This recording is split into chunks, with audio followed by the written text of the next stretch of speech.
Welcome back to Squawk Box. The Justice Department beginning its antitrust trial against Google. It's being billed as the biggest antitrust trial in 20 years.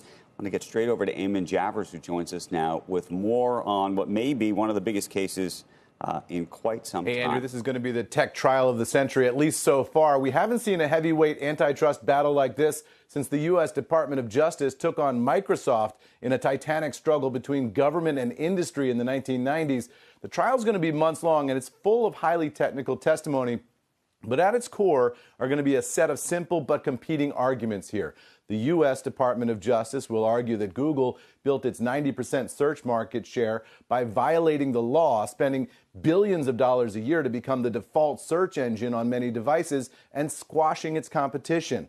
Now, lawyers for Google, on the other hand, are going to argue that the company built its dominance simply by making a better product that customers and business partners chose on their own. And anyway, they will say the government is defining the competition too narrowly.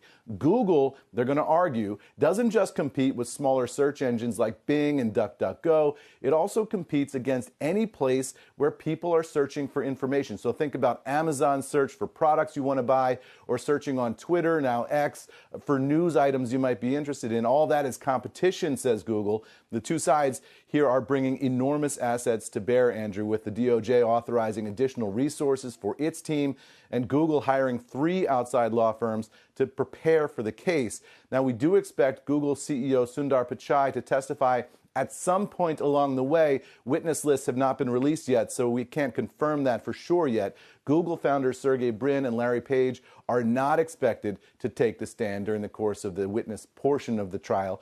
We also expect Google's partners to be drawn into the fray. Apple executives are expected to be among the witnesses here, although likely not CEO Tim Cook himself. Trial overall not expected to be finished until sometime in 2024. And remember, this is just the first phase of this trial. It's going to establish whether Google has liability under antitrust law. Now, if the court finds that it does, then they go to a second phase to figure out what the so-called remedy might be that would change the way Google does business. Andrew? What's the timing? How long is it going to go on for, you think?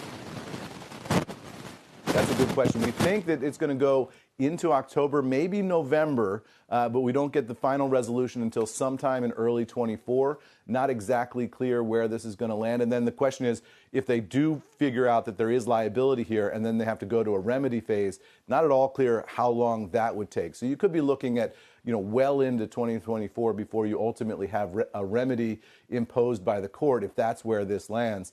And then, of course, you think back to the Microsoft case in the late 1990s that everybody's talking about as a comparison here.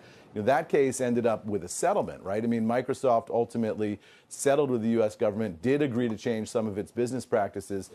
So there was, a victory there, I guess you could say, for the U.S. government. But in the end, it wasn't the giant breakup of Microsoft or anything that a lot of people were thinking might be in the cards in that case. This case, the remedy probably, if it is imposed, much more narrowly tailored.